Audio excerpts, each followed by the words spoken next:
कल से सर यही चीज खबर तो यार कैसे समझा जाए, क्या फर्क है इंडिया और भारत में, क्यों इस पर तुल है? कुछ नहीं, देखिए कई दफा कई लोग आलोचना की दृष्टि से कुछ कहते थे, कभी कभी अपनी पॉइंट हम ही लोग कहते थे कई दफा कि भारत भारत से हमारा तात्पर्य होता था कंट्री साइड, गांव देहात, गरीब।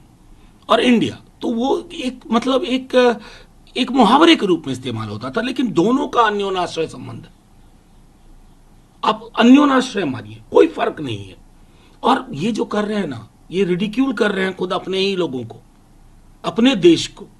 लोग हंस रहे होंगे कि एक मोर्चे का नाम इंडिया क्या पड़ गया, कि इन्होंने देखिए अपना ट्विटर बायो बदला और प्रधानमंत्री जी पर को ही ट्रोल करने लगे। प्रधानमंत्री जी के मुंह से मैंने भारत बहुत कम सुना, इंडिया इंडिया ही सुना है। तो इसलिए मैंने कहा कि उनकी महत्वाकांक्षा गुवाहाटी से दिल्ली आने की हो रही है, लेकिन उसके लिए ये सही रास्ता नहीं। उसके लिए रास्ता है कि इंडिया और भारत के बीच में तारतम्य जैसा था वो बना रहे, विभेद ना करें, और हिंदुस्तान का, इंडिया का, भारत का जो कि मिजाज है ना, उसको ना रोंदिए। ठीक है, आपने प्रधानमंत्री इंडिया कही। कांग्रेस की जो ऑफिशियल लाइन थी वो गिनाना शुरू किए जो सरकार की कितनी योजनाओं का नाम इंडिया पर है। तो भाजपा सरकार भी इंडिया नाम लेती है, उस आड़ में छुपने की क्या जरूरत है? मैं सीधी सी बात कह रहा हूं कि इससे ज्यादा बेमानी बेमानी यूजलेस बहस हो ही नहीं सकती। क्या साहब, कहां लेके आ गए देश को कि नाम पर चर्चा को इतना घटिया लेवल पर आप ले जा रहे हैं। इससे पता चलता ना कि हमारी राजनीति बीते 9 वर्षों में कितना दूषित कर दी गई है। It has been polluted. इसको क्लीनिंग की जरूरत है, क्लीन एयर की जरूरत है, और वह तभी होगा जब इंडिया लड़ेगा, भारत जीतेगा।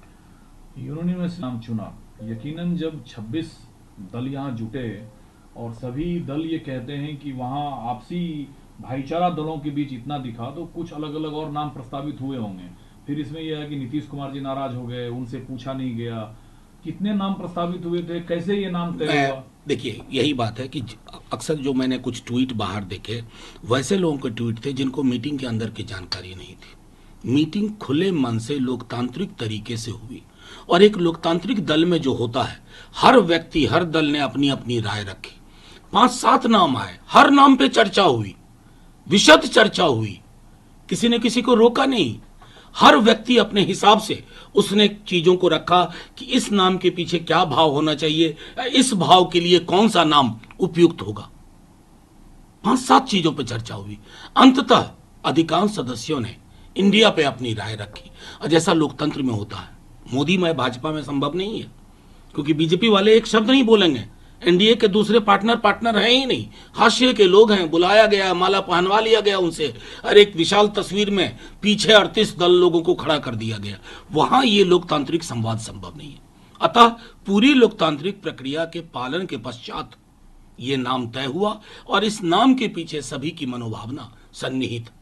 कल तक के आपके साथी और आज जीतन राम मांझी साहब ने कहा कि किसी भी दल गठबंधन को देश का नाम अपने महत्वाकांक्षा को पूरा करने के लिए और देश के लोगों की भावनाओं को आहत करने के लिए इस्तेमाल करना चाहिए। जीतन राम मांझी जी आदरणीय हैं, बड़े पुराने नेता हैं। मैं क्या कहूं, भारतीय जनसंघ हुआ करता था, Indian national Congress, Indian communist party of India है, और न जाने कितने दल हैं। मैं क्या, अभी हाल में भारत राष्ट्र समिति है।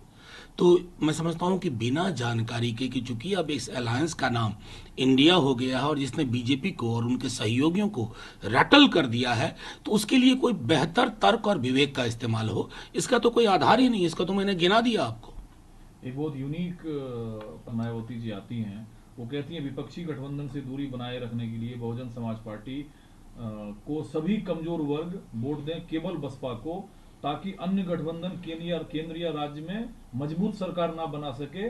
मजबूर सरकार रहेगी तो कमजोर वर्गों को परेशान नहीं करेगी। देखिए मैं सीधी सी बात कहता हूँ, मायावती जी की राजनीति चूंकि काशीराम जी के आंदोलन से पैदा हुई है, तो मैं उसके लिए कोई तल्ख टिप्पणी तो इस्तेमाल ही नहीं कर सकता।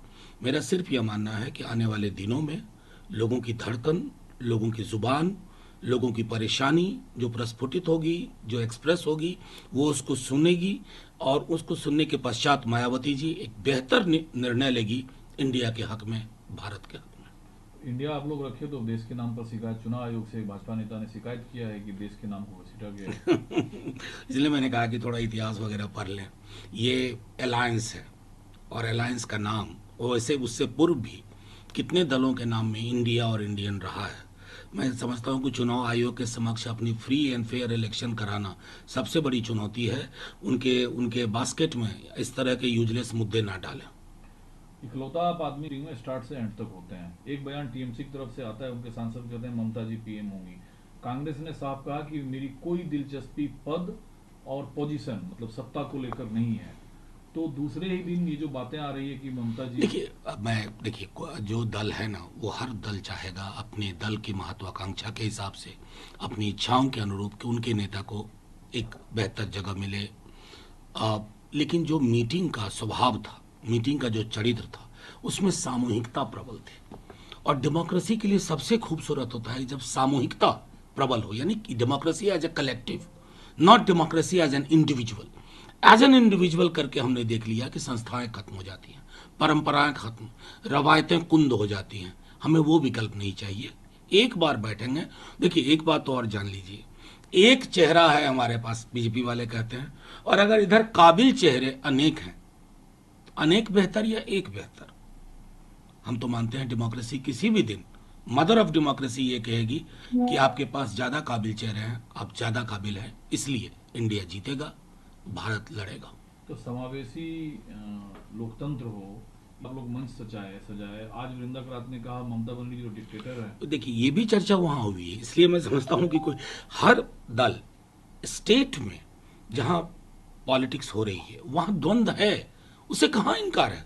सारे नेताओं ने कहा, हमारे खुद के नेता ने कहा कि ये स्टेट लेवल कॉन्फ्लिक्ट होगा, उसको कैसे बेहतर रिजॉल्व किया जाए। यही मंत्र इस मीटिंग से शेप लेना शुरू किया है, और अगली मीटिंग तक मैं समझता हूं कि निश्चित तौर पे कोई एक ऐसा प्लेटफॉर्म बन जाएगा जहां इस तरह की शिकायतें हों या आलोचना हो थोड़ी बहुत, उसको सेटल कर दिया जा सकता है।